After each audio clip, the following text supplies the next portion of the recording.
लोगों को, जैसे अभी तक एक इंटीजर वेरिएबल में हम क्या करते हैं, एक इंटीजर वेरिएबल में एक ही वैल्यू स्टोर करके रखते हैं, ठीक है। अब मुझे आपके पूरे 150 बच्चों का डेटा चाहिए, तो कैसे करूँगा?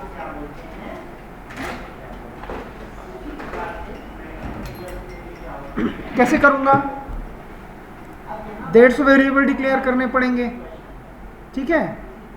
तो होता क्या है इस प्रॉब्लम को सॉल्व करने के लिए कि हम ज़्यादा डेटा यदि किसी एक वेरिएबल में स्टोर कर सकें, तो ऐसी पॉसिबिलिटीज़ है क्या? तो सी लैंग्वेज में ये पॉसिबिलिटीज़ है, उसको कहते हैं एरे, ठीक है। एरे को क्या कहते हैं? It is defined as the collection of similar type of data items stored as contiguous memory locations, ठीक है। हिंदी में क्या कहेंगे इसको? एरे जो है समान डेटा आइटम्स का कलेक्शन होता है जो मेमोरी में कंटिग्यूअस लोकेशन में स्टोर होता है, ठीक है, जो मेमोरी में कंटिग्यूअस लोकेशन में स्टोर होता है। तो क्या समझे एरे से? Array is a collection of similar data types, similar type of data item, ठीक है। हिंदी में क्या कहेंगे? एरे सिमिलर टाइप के डेटा आइटम्स का कलेक्शन होता है जो मेमोरी में कंटिग्यूअस लोकेशन में स्टोर होता है, ठीक है। एरे कैसे डिक्लेयर करते हैं? यहाँ पर स्क्वायर ब्रैकेट यूज़ करते हैं। जैसे कि एक नाम में मुझे मान लीजिए ये है मेरा मार्क्स, ठीक है। मान लीजिए 5 बच्चों का मार्क्स स्टोर करने हैं, ठीक है। सी लैंग्वेज का मार्क्स होगा 5 बच्चों का, उसको स्टोर करने हैं, ठीक है। तो मैं क्या करूँगा? मार्क्स लिख दूंगा जो वेरिएबल का नाम है, यहाँ पर मार्क्स जो है वेरिएबल नेम है, ठीक है। स्क्वायर ब्रैकेट लिखूँगा, कितने नंबर ऑफ स्टूडेंट है, 5 है यहाँ, ठीक है। उसकी वैल्यू मान लीजिए ये है, वैल्यूज़ को एलिमेंट भी कहते हैं, ठीक है, एलिमेंट और वैल्यू, ठीक है। जो मार्क्स का वेरिएबल का वैल्यू होगा उसको एलिमेंट भी बोलते हैं या वैल्यू बोलते हैं, ठीक है। ये हो जाएगा मेरा क्या, मान लीजिए किसी को मिला 55, किसी को मिला 76, किसी को मिला 80, ठीक है, किसी को मिला 45, ठीक है, किसी को मिला 35, ऐसा, ठीक है। तो कंटिग्यूअस मेमोरी का मतलब क्या होगा? यहाँ जो कंटिग्यूअस मेमोरी बताया इसका मतलब होता है एक साथ एक लोकेशन में, उसका मतलब क्या हुआ? एक लोकेशन। मान लीजिए इसका एड्रेस जो है 2000 होगा, तो इंटीजर में डेटा का साइज़ क्या है? एक इंटीजर वैल्यू का 2 बाइट है मान लीजिए, तो इसका होगा 2002, 2004, 2006 और 2008, इसका साइज़ होगा। ये क्या होगा? एड्रेस। समझ में आया बच्चों? तो एरे क्या हुआ? एरे से क्या समझे? Array is a collection of similar data items, ठीक है। इसकी कुछ प्रॉपर्टीज़ होती है, जैसे एरे जो है इंटीजर, कैरेक्टर, डबल या फ्लोट टाइप का ही होता है, ठीक है। इसकी कैपेबिलिटीज़ जो है जितना हम देंगे, असाइन करेंगे, जैसे यहाँ पर 5 दिया, वो देना होता है। तो क्या क्या प्रॉपर्टीज़ एक बार डिस्कस करते हैं। Each element of an array of the same data items and carry same size, सबका सेम साइज़ होगा, इसका भी साइज़ 2 बाइट, 2 बाइट, 2 बाइट, क्योंकि एक इंटीजर का साइज़ क्या होता है? 2 बाइट होता है, ठीक है। और डेसी प्लस प्लस 4 बाइट लेता है। सबका एक इंडेक्स वैल्यू होता है जिससे हम उसको आइडेंटिफाई करते हैं। जैसे यहाँ पर देखोगे मार्क्स 0, ये हो जाएगा, इसका वैल्यू क्या होगा? 55। हम कैसे कॉल करेंगे इसको? मार्क्स 0। नाम तो एक ही है, तो होता क्या है, क्योंकि नाम एक है वेरिएबल का और एक ही नाम में हम 5 वेरिएबल वैल्यूज स्टोर कर रहे हैं, so each and every one will be signify और identified by its index number. किससे आइडेंटिफाई होगा? Index number. And C language always start index from the 0। ये कहाँ से इंडेक्स स्टार्ट करता है? 0 से। तो इसकी वैल्यू क्या हो जाएगी? मार्क्स 0, 55। मैं कहूँ मार्क्स 1, तो ये क्या हो जाएगा? 76। फिर मार्क्स 2, ये क्या हो जाएगा 80, फिर मार्क्स 3, इसका वैल्यू क्या है यहाँ 35, फिर है मार्क्स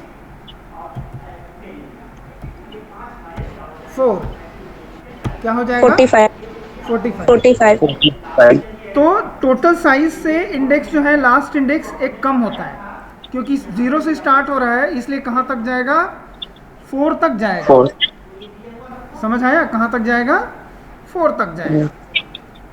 ठीक है, तो इस तरह से हम किसी एरे को आइडेंटिफाई करते हैं, किसी एलिमेंट को या किसी डेटा आइटम को आइडेंटिफाई कहते हैं। इसी को एलिमेंट कह देते हैं, ये जो वैल्यू है इसी को डेटा आइटम्स बोलते हैं। ठीक है, तो पहला प्रॉपर्टी क्या है, each element of an array is of same type. किस टाइप का होना चाहिए, सेम टाइप का होना चाहिए। इंटीजर है तो सभी इंटीजर होगा, फ्लोट है तो सभी फ्लोट होगा, कैरेक्टर है तो सभी फ्लोट होगा, और क्योंकि एक ही डेटा टाइप का होगा इसलिए इसका साइज भी सेम होगा। ठीक, दूसरा किसी जैसे टर्बो C++ में मैंने कल के एग्जाम्पल में बताया था, टर्बो C++ कंपाइलर कितना साइज लेता है 2 बाइट। ठीक है, और डेव C++ 4 बाइट लेता है। ठीक है, तो बेसिकली हम 2 बाइट मान के चलेंगे। ठीक, दूसरा प्रॉपर्टी क्या है, element of an array are stored at continuous locations where the first element is stored as the smallest memory location. Smallest मतलब स्टार्टिंग एड्रेस है, यहाँ से +2 होता जाएगा, इंटीजर है तो, फ्लोट है तो +4 होता जाएगा। समझ में आया, क्योंकि ये स्टार्टिंग लोकेशन है ना। ठीक है, क्योंकि ये स्टार्टिंग लोकेशन है इसलिए ये सबसे छोटा एड्रेस होगा, फिर 2 प्लस होते जाएगा। 2 क्यों प्लस होगा, क्योंकि इंटीजर का साइज कितना बाइट का होता है 2 बाइट का। डेव C++ में इसी को कहेंगे तो ये +4 होता जाएगा। ठीक है, फिर नेक्स्ट प्रॉपर्टी क्या है, elements of an array can be randomly accessed since we can calculate the address of each element of array with given base address and size of data element। मतलब हम क्या कर सकते हैं, रैंडमली किसी को भी एक्सेस कर सकते हैं। ठीक है, रैंडम एक्सेस करने का मतलब कहीं से भी किसी को भी एक्सेस कर सकते हैं। जैसे मैं मार्क्स 3 को प्रिंट करूंगा तो क्या आएगा 35 आएगा, मार्क्स 4 करूंगा तो 45, 1 करूंगा तो 76। किसी को भी एक्सेस करना जो है at any location you can access, that is called random access. So these are the properties of an array. इसके फायदे क्या हैं, पहला है कोड ऑप्टिमाइजेशन। जैसे मैंने कहा कि 150 स्टूडेंट्स का यदि मार्क्स मुझे कैलकुलेट करना है तो मुझे क्या करना पड़ेगा, साइज को सिर्फ 150 करना पड़ेगा बस। समझ में आया, मुझे अलग अलग 150 वेरिएबल बनाने की ज़रूरत नहीं पड़ेगी। ठीक है, इस तरह से। तो कोड ऑप्टिमाइजेशन मतलब कम code, less code to the access of data. ठीक है, इजी ऑफ ट्रेवर्सिंग, हम आसानी से किसी वैल्यू को किसी लूप के थ्रू हम किसी भी एरे को ट्रेवर्स कर सकते हैं, वैल्यू सर्च कर सकते हैं, एक्सेस कर सकते हैं। आसानी से हम सॉर्ट कर सकते हैं सीक्वेंस में वैल्यू को, रैंडम एक्सेस कर सकते हैं, डायरेक्टली किसी भी लोकेशन से किसी भी डेटा आइटम को लोकेट कर सकते हैं। इसका डिसएडवांटेजेस या हानि क्या है, एक ही हानि है, क्योंकि एक बार फिक्स कर देने से साइज जो है वो फिक्स्ड हो जाता है, बाद में चेंजेस इसमें नहीं होता है। इसलिए फर्स्ट टाइम आपको एड्रेस एरे का साइज देना पड़ता है, ये इसका लिमिटेशन हो जाता है। ठीक है, किसी एरे को डिक्लेयर कैसे करते हैं, डेटा टाइप देते हैं, एरे का नाम देते हैं, स्क्वायर ब्रैकेट देते हैं और साइज देते हैं। जैसे मैंने ये किया, ये जैसे 5 बच्चों का मार्क्स देना है तो हमको इसी तरह से देना होगा, तो ये हो गया डिक्लेरेशन आपका। ठीक है, फिर इनिशियलाइजेशन कैसे करेंगे, ऐसे या तो एक एक करके ही करना पड़ता है। जैसे मैंने ऊपर भी बताया एग्जांपल, एक एक करके इनिशियलाइजेशन करना पड़ेगा। समझ में आया, एक एक करके ऐसे इनिशियलाइजेशन करना पड़ेगा। तो इनिशियलाइजेशन करने के अलग अलग तरीके होते हैं। ठीक है, और हम इसको एक्सेस कैसे करेंगे बताया था, इंडेक्स वैल्यू से। चलो इस प्रोग्राम को रन करके देखते हैं। ठीक है, तो हम 2 तरीके से एंट्री इसका कर सकेंगे। जैसे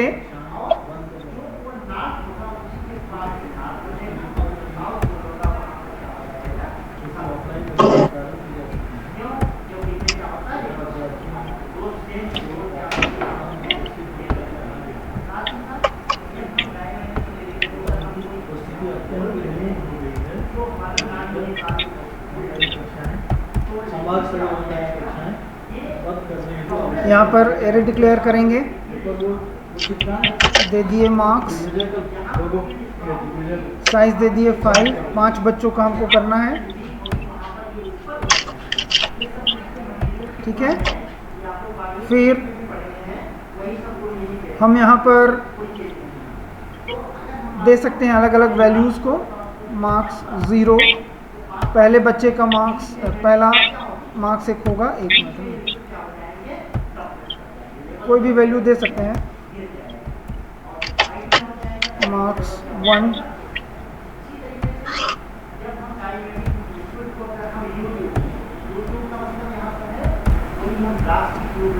मार्क्स 2,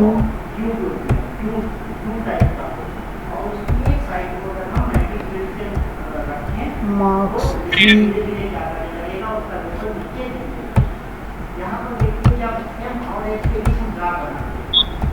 मार्क्स 4 तक लेंगे क्योंकि साइज हमने 5 दिया है तो 5 एलिमेंट ही देना होगा ये।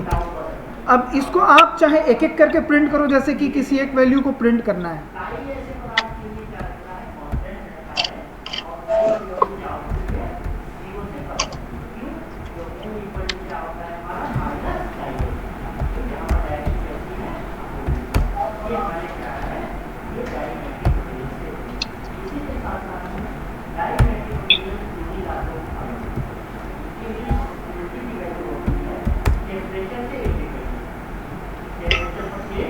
कैसे देंगे? मार्क्स ऑफ 0 जैसे मुझे प्रिंट करना है तो ऐसे प्रिंट करना पड़ेगा, ठीक है। ये लीजिए, हम 0 का मार्क्स 0 मतलब एक सब्जेक्ट का पहले स्टूडेंट का मार्क्स हम ये दे रहे हैं, ठीक है, 55। अब हम सीधा 3 कर सकते हैं, डायरेक्टली एक्सेस कर सकते हैं, ठीक है। जैसे ही आपने डिक्लेयर किया मतलब ये मेमोरी बन जाती है इसकी, है ना। कहाँ बन जाती है? ये मेमोरी जो है ऐसे बन जाती है, ठीक है। अब हम 3 का एक्सेस करते हैं, 4th स्टूडेंट मार्क्स 3 मतलब 4th स्टूडेंट 80। तो ये जो है रैंडम एक्सेस है, हम किसी को एक्सेस कर सकते हैं, ठीक है। अब हमको सभी को प्रिंट करना है तो क्या मैं 5 बार प्रिंट दूंगा? नहीं, मैं लूप चलाऊंगा, ठीक है। कहाँ से कहाँ तक? i की वैल्यू 0, जो इंडेक्स वैल्यू है 0 1 2 3 4 उसको हम क्या करेंगे, यहाँ पर i से एक्सेस करेंगे। i की वैल्यू कहाँ से कहाँ तक चल रही है? 0 से 4 तक चल रही है, ठीक है। कहाँ से कहाँ तक चल रही है? 0 से 4 तक चल रही है, तो हम ऐसा देंगे। ये लीजिए, यहाँ क्या कर देंगे, जो हम 3 2 1 ऐसा दे रहे हैं हम दे देंगे i। तो पहले 0 का वैल्यू, फिर 1 का, फिर 2 का, ऐसे करके हमको प्रिंट कर देगा, ठीक है। ये देखिए, ठीक है। तो इस तरह से हम एरे वेरिएबल को एक्सेस करेंगे और वैल्यू देंगे। अब आप चाहते हैं कि हम रन टाइम ये वैल्यू इंटर करें, ठीक है। तो हम क्या करेंगे,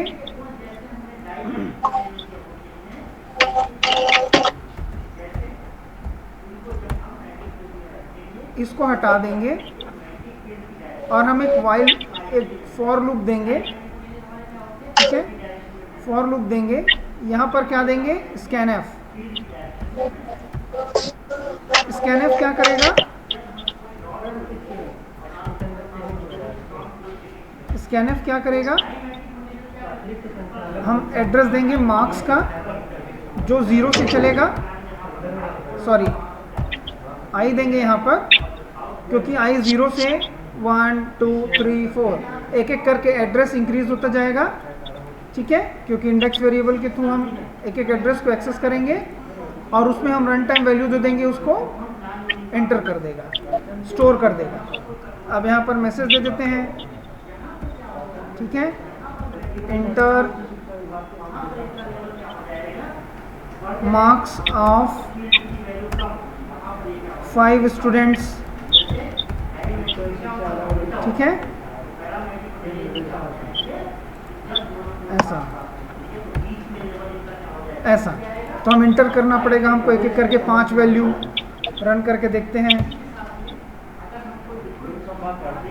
ठीक है, किसी का 45, किसी का 67, ऐसा ऐसा। ठीक है, तो ये एक एक करके दे देगा। अब आपको इसका परसेंटेज निकालना है, परसेंटेज निकाल सकते हैं, शॉर्टिंग करना है, शॉर्टिंग कर सकते हैं। तो ऐसा जो है दिया जाता है। आप चाहें तो ये जो साइज़ है उसको रन टाइम भी डिफाइन कर सकते हैं कि कितना साइज़ आपको लेना है, तो वो भी हम कर सकेंगे। फिलहाल ये समझ में आया कि नहीं ये बताओ। This is the very simple array you can declare and use in C language. ठीक है।